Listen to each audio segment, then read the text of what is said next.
Chapter 1. The Outcast. The alien city of Rivalis stretched across the desert-like plains of Azareth, its spired architecture shimmering under the twin suns. The city was a marvel of crystalline technology, its inhabitants known as the Vralians, renowned for their advanced civilizations and biologically engineered perfection. The Vralians were a tall, lithe species with glowing silver skin that pulsed faintly with bioluminescence. They prided themselves on their heightened senses, their golden eyes able to see wavelengths of light undetectable to most beings. Yet, even in a society that prided itself on enlightenment, perfection came at a cost. Zara, a young Vralian woman, had been born blind, a defect that marked her as an outcast. Her milky white eyes were a stark contrast to the vibrant gold of her people, a constant reminder that she was different. In a culture obsessed with symmetry and capability, Zara was seen as a failure of their genetic design, a blemish in their otherwise flawless society. A life of isolation. Zara's blindness was not merely a physical impairment, it was a stigma that defined her existence. From the moment she had been old enough to understand, she was reminded of her inferiority. Children avoided her, whispering cruel taunts about her darkened soul, while adults spoke of her in hushed tones, as if her blindness was contagious. Even her family, once loving and supportive, had grown distant over the years, their shame outweighing their compassion. "I don't understand why she wasn't sent to the Outlands," Zara had once overheard her uncle say during a family gathering. "The council should have let her perish. Keeping her here is an insult to our people." Her mother's voice had wavered in response. "She's my daughter. She deserves a chance." Zara had long since stopped hoping for acceptance. Instead, she found solace in the solitude of the city's outer gardens, where the sounds of nature and the warmth of the suns provided a fleeting sense of peace. Her only companion was her echo crystal, a small, spherical device that emitted soft pulses of sound to help her navigate. The crystal was an outdated technology, but it was all her family had deemed her worthy of. The human stranger. One evening, as Zara sat in the gardens, her fingers tracing the rough bark of a tree, she heard the unmistakable sound of approaching footsteps. They were heavy and uneven, unlike the light, graceful movements of the Vralians. She stiffened, her hand instinctively clutching the echo crystal. "Hello?" came a deep, unfamiliar voice. Zara turned toward the sound, her expression wary. "Who's there?" "My name is Ethan Carter," the voice replied. "I'm a human, visiting from Terra. I didn't mean to startle you." A human. Zara had heard of them before, aliens with short, solid builds and an odd fascination with exploration. Few humans ever ventured to Azareth, and even fewer were welcomed into Rivalis. "What do you want?" she asked, her tone guarded. "I saw you sitting here," Ethan said, his voice gentle. "You looked alone. I thought you might want some company." Zara's lips curled into a bitter smile. "Alone is what I am. It's what I've always been." Ethan hesitated, then took a step closer. "I've been to a lot of places, but I've never seen a city like this. It's beautiful, but it feels cold. Like the people here don't know how to welcome outsiders." Zara tilted her head, intrigued despite herself. "That's because they don't. Perfection leaves no room for imperfection, for those who don't belong." "Is that what they think of you?" Ethan asked, his tone soft but earnest. She nodded, the words spilling out before she could stop them. "I'm blind. To them, that makes me broken. Useless. I'm tolerated, not accepted." Ethan crouched beside her, his voice quiet but firm. "I don't see useless. I see someone who's endured a lot more than most people ever could." An unlikely bond. Over the next few days, Ethan returned to the gardens, each visit strengthening the fragile bond between him and Zara. He spoke of Earth, with its vast oceans and towering forests, its bustling cities and quiet countryside. Zara listened intently, her imagination painting vivid pictures of the world he described. In turn, she shared stories of Rivalis, her words tinged with both pride and sorrow. She spoke of its shimmering architecture, its vibrant festivals, and the quiet beauty of its twin moons. But she also spoke of its harshness, the unyielding expectations that left no room for those like her. "You don't deserve to be treated like this," Ethan said one evening as they sat beneath a canopy of glowing trees. "You're not broken, Zara. You're extraordinary." Her cheeks flushed, and she turned away. "You don't understand. This is all I've ever known. All I'll ever be." Ethan placed a hand on her shoulder, his touch warm and steady. "What if I told you there's a way to change that?" A chance at sight. Ethan explained that he wasn't just an explorer, he was a scientist specializing in bioengineering and neural prosthetics. He had come to Azareth to study Vralian technology, hoping to find ways to integrate it with human advancements. "I've been working on something," he said, his voice brimming with cautious excitement. "A neural interface that could restore sight to people who've lost it. With Vralian tech, I think I can make it work for you." Zara's heart raced. The idea of finally experiencing the world the way others did was both exhilarating and terrifying. "But what if it doesn't work?" she asked, her voice trembling. Ethan smiled gently. "Then we'll keep trying. Together." For the first time in years, Zara felt a glimmer of hope. It was fragile and uncertain, but it was enough. Resistance and resolve. Word of Ethan's proposal spread quickly, and it wasn't long before the High Council summoned him to explain himself. The council chamber was a vast, domed room filled with rows of glowing crystals that emitted a faint hum. "This is unacceptable," one counselor declared, her voice sharp. "The human has no right to interfere with our society." "He's offering to help me," Zara said, stepping forward, "to give me a chance to live, not just exist." Another counselor sneered. "And what if his experiment fails? What if it damages you further? You would become an even greater burden." Ethan stepped between Zara and the counselors, his tone calm but resolute. "She's not a burden. She's a person who deserves the chance to choose her own path." The room fell silent, the counselors exchanging uncertain glances. Finally, the head counselor spoke. "We cannot stop you, but neither will we support you. If this endeavor fails, the consequences are yours to bear." Ethan nodded. Understood. A leap of faith. The days that followed were a whirlwind of preparation. Ethan worked tirelessly to adapt his neural interface to Vralian physiology, his determination unwavering despite the challenges. Zara, though nervous, allowed herself to hope. "You don't have to do this," she said one evening as Ethan adjusted the device. "You don't owe me anything." Ethan looked up, his expression serious. "I'm not doing this because I owe you. I'm doing this because I believe in you." When the day of the procedure arrived, Zara's hands trembled as she lay on the medical table. Ethan placed a reassuring hand on hers. "You're going to be okay," he said softly. As the device activated, a surge of energy coursed through Zara's body. Her mind flooded with light, colors, and shapes she couldn't comprehend. Tears streamed down her face as she opened her eyes for the first time. I can see," she whispered, her voice filled with wonder. Ethan's smile was radiant. "Welcome to the world, Zara."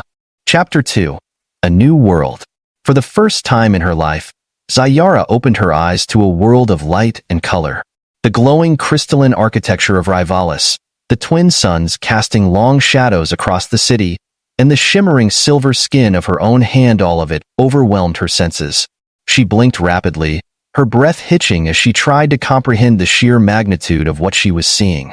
"It's beautiful," she whispered, tears pooling in her newly opened eyes. "It's more than I ever imagined."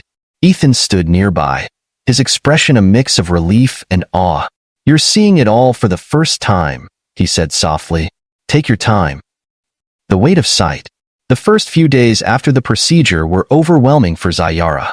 Her mind struggled to process the flood of new information. The Vralian's glowing, intricate designs and the vivid interplay of light and shadow throughout the city were both mesmerizing and exhausting. She stumbled through the streets, unsure of where to focus her attention, while the ever-present hum of Rivalis' bioluminescent glow pulsed in harmony with the crystal structures. Ethan stayed by her side, guiding her patiently as she adjusted to her new reality. He explained colors and shapes, pointing out details she had only imagined before. But even with his support, Zara felt a growing unease. "It's like learning to walk again," she confided one evening as they sat in the gardens. "But it's not just my legs, it's my whole world." "You don't have to do it alone," Ethan reassured her. "You've been strong enough to survive in darkness. You'll learn to thrive in the light. Reactions from her people. While Zara adjusted to her new life, word of her transformation spread rapidly through Rivalis. The reactions were polarizing. Many of the Vralians viewed the procedure as an affront to their cultural ideals. To them, Zara's blindness had been her burden to bear, a reflection of her unworthiness in the eyes of their gods. To alter her condition through human technology was seen as a betrayal of tradition. One afternoon, Zara was walking through the market when she overheard a group of Vralians whispering harshly. She should have accepted her place, one murmured. Relying on an outsider's interference only proves her weakness. She's not one of us anymore, another said. She's more machine than Vralian now. The words cut deeper than Zara expected. She stopped in her tracks, her newfound sight blurring as tears welled up. Ethan placed a hand on her shoulder, his voice firm but calm. Don't listen to them. They're afraid of what they don't understand. But they're my people, Zara said, her voice trembling. They've always seen me as an outsider, but now they see me as something worse. Ethan turned her gently to face him, his gaze steady. You're not defined by their ignorance. You've done something incredible. You've proven that change is possible. That takes courage. Discovering a connection. As the days passed, Zara began to spend more time with Ethan. She found herself drawn to his curiosity, his kindness, and the quiet strength that seemed to radiate from him. He, in turn, was fascinated by her resilience and the way she viewed the world with fresh eyes. One evening, as the twin moons rose over the horizon, they sat on the edge of a crystalline balcony overlooking the city. The bioluminescent lights of Rivalis sparkled like stars, and the cool night air carried the faint scent of blooming flowers. This is my favorite time of day, Zara said softly. The darkness feels comforting. It reminds me of what I came from. Ethan nodded, his gaze fixed on the horizon. You've been through so much, and yet you still see beauty in the world. That's rare. She turned to him, her cheeks flushing faintly. I don't think I could have done it without you. You gave me something I never thought I'd have a chance to see, to experience the world like everyone else. Ethan smiled, his expression warm. You've given me just as much, Zara. You've reminded me why I do what I do, why it matters. For a moment, they sat in silence, the connection between them deep and unspoken. Then, tentatively, Zara reached out and took his hand. Ethan's fingers closed around hers, and the warmth of his touch sent a ripple of emotion through her. An unexpected threat. Their quiet moment was interrupted by the sound of alarms echoing through the city. Ethan and Zara sprang to their feet, their hearts racing as Vralian guards rushed past, their glowing armor reflecting the pulsing red lights of the alarm beacons. What's happening? Zara asked, her voice tense. A nearby guard paused long enough to answer. An unidentified ship has entered our airspace. It's hovering near the outer gardens. Zara's stomach sank. The gardens were her sanctuary, the one place she had always felt safe. She turned to Ethan, her voice steady despite her fear. We have to see what's going on. Together, they made their way to the gardens, the path illuminated by the glow of the alarm lights. When they arrived, they found a small crowd of Vralians gathered near the edge of the city, their faces a mix of fear and curiosity. Hovering just beyond the city's borders was a sleek, black ship, its design unlike anything Zara had ever seen. The ship emitted a faint hum, its surface rippling like liquid metal. A hatch opened, and a figure stepped out, a tall, armored being with glowing blue eyes and a commanding presence.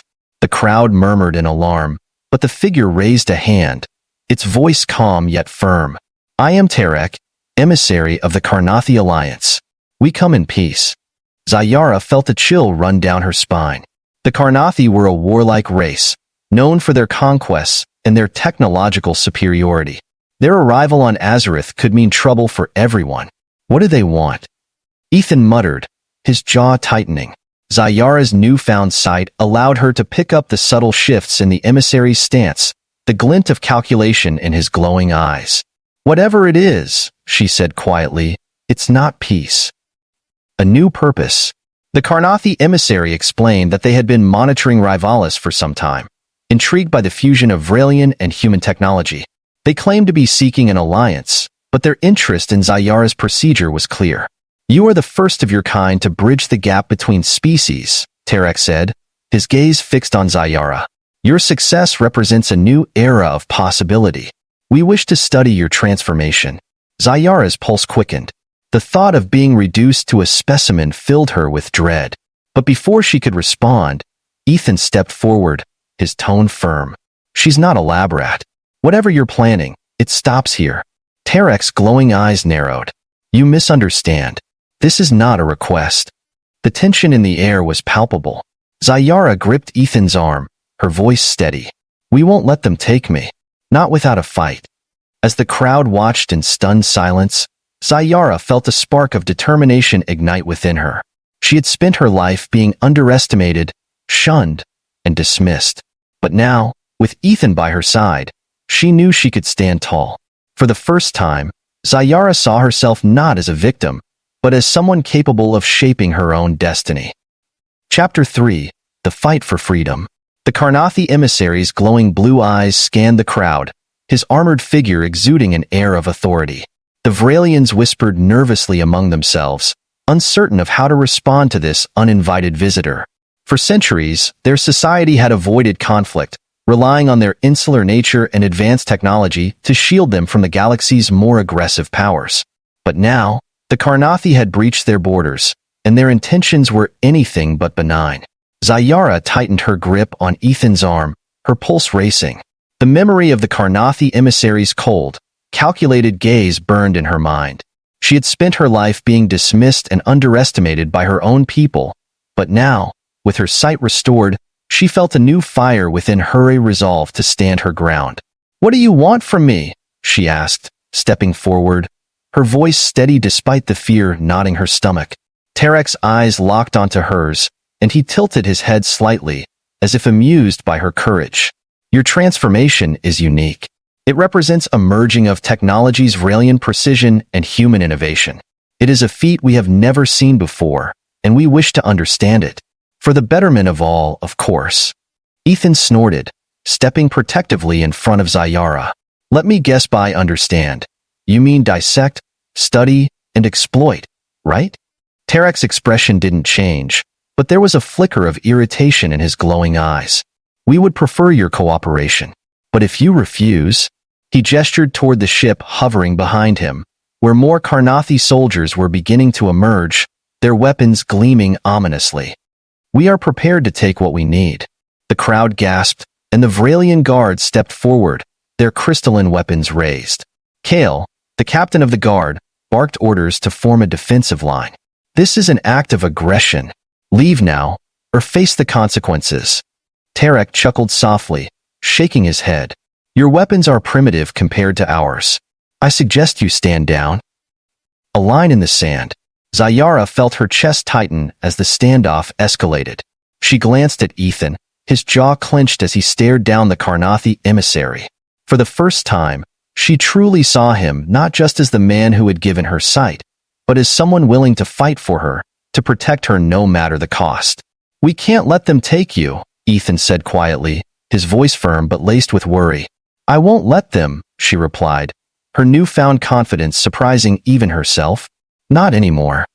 The Karnathi emissary raised a hand, and his soldiers stepped forward, their movements precise and intimidating. The Vralian guards tightened their formation, but it was clear they were outmatched.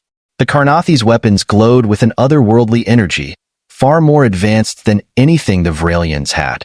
Ethan turned to Zayara, his mind racing.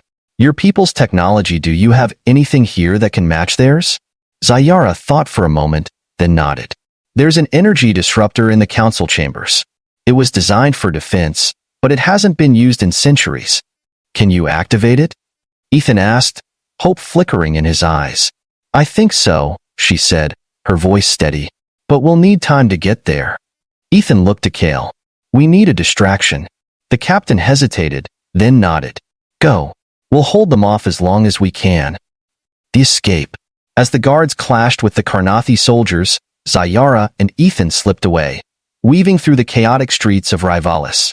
The bioluminescent lights of the city flickered as the energy disruptors on the Karnathi ship sent out pulses, destabilizing the city's power grid. Are you sure you know where you're going? Ethan asked as they ducked into an alley, narrowly avoiding a patrol of Karnathi drones. Yes, Zara replied, her tone resolute. The council chambers are just ahead.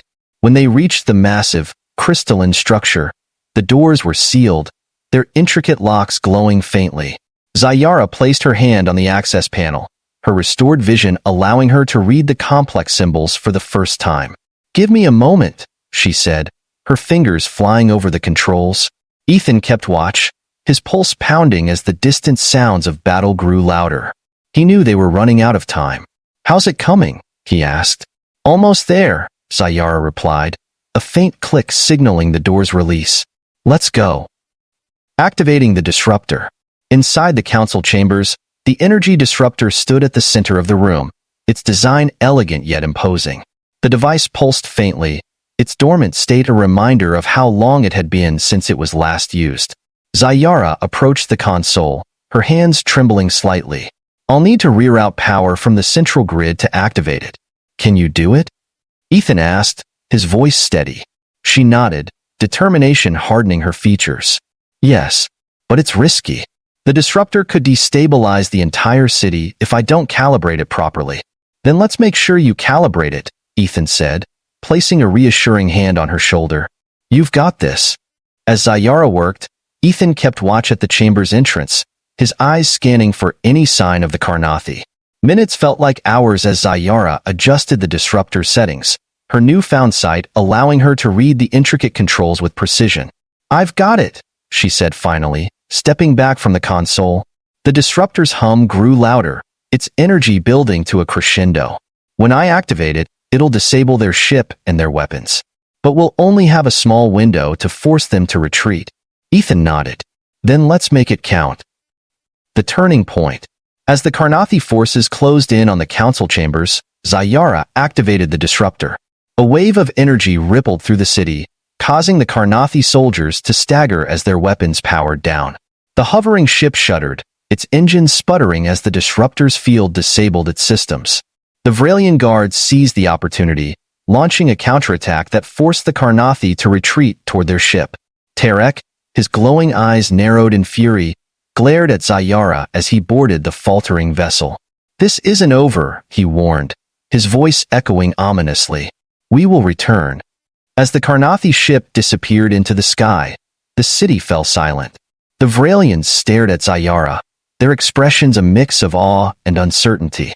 For the first time, they saw her not as a defect or a burden, but as a hero. A new beginning. In the days that followed, Zara and Ethan worked with the council to fortify Rivalis against future threats. The energy disruptor was upgraded, and alliances were forged with neighboring planets to ensure the city's safety. For Zara, life had changed irrevocably. Her restored sight had given her more than a new perspective, it had given her a purpose. She was no longer the outcast she had once been. She was a leader, a symbol of resilience and courage. One evening, as she and Ethan stood on the balcony overlooking the city, Zara turned to him, her heart full. I never thought I'd feel this way, she said softly. Like I belong. Ethan smiled, his hand brushing hers. You've always belonged, Zara.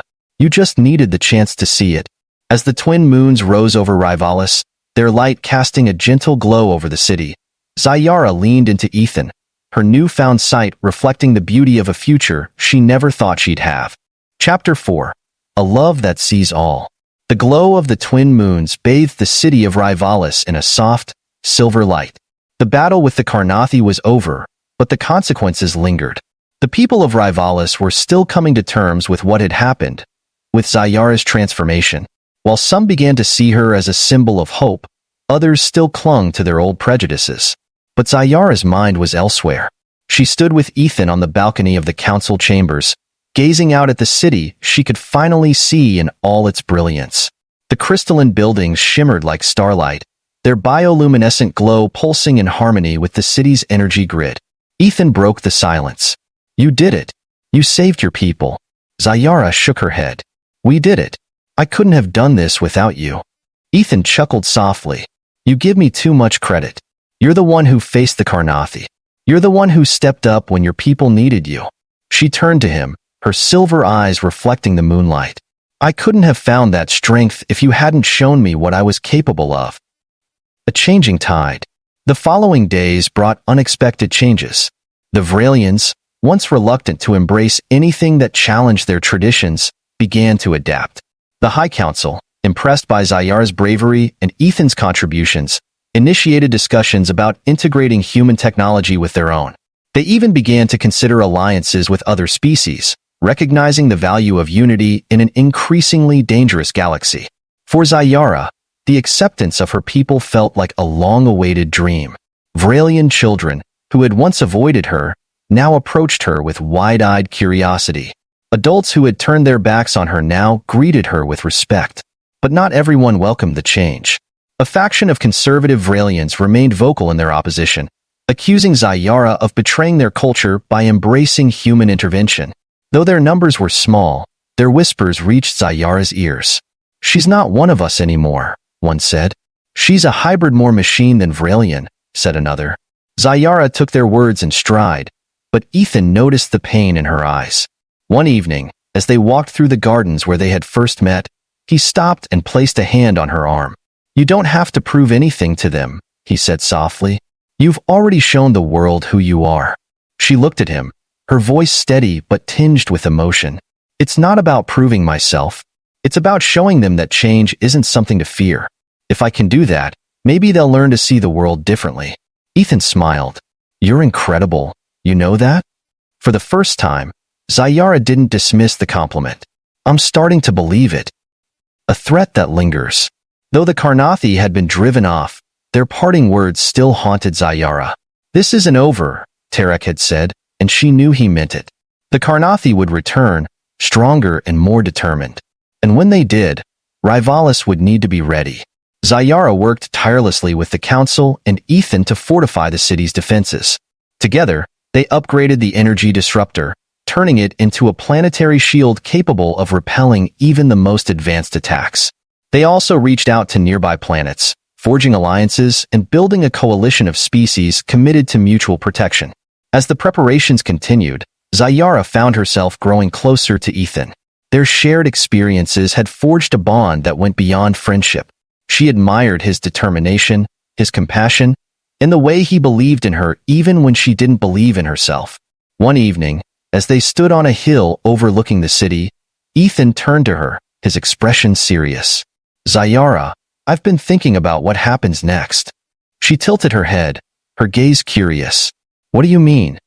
"I came here to study, to learn, but somewhere along the way, I found something more important. I found you." He paused, searching for the right words. "If you'll have me, I'd like to stay, to be here with you." Zayara's heart swelled, a warmth spreading through her chest.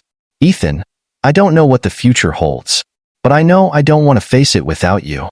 They leaned toward each other, the twin moons casting a silver glow as their lips met. It was a kiss born of shared struggles and unspoken promises, a moment that solidified the love they had both been hesitant to acknowledge. A new beginning. As the days turned into weeks, Zayara and Ethan worked side by side to build a brighter future for Rivalis. Their partnership became a symbol of what could be achieved when differences were embraced rather than feared. Slowly, the rift between Zayara and her people began to heal. The High Council officially recognized Zayara as a leader and a bridge between their world and others. They entrusted her with the task of representing Rivalis in the newly formed interplanetary coalition. Ethan, now considered an honorary Vralian, stood by her side as an advisor and partner. One evening, as they prepared to leave for their first diplomatic mission, Zayara stood before the Etherspire, the city's central monument and a symbol of unity. She gazed at her reflection in the polished crystal, marveling at how far she had come. "I spent so long thinking I was broken," she said quietly, "but now I see. I was never broken. I was just waiting to find the pieces that fit." Ethan stepped beside her, his hand resting lightly on her back. "And now you're whole." As the stars shimmered above them, Zayara felt a sense of peace she had never known. The journey ahead would be challenging, but she was ready. With Ethan by her side and the support of her people, she knew they could face whatever came next.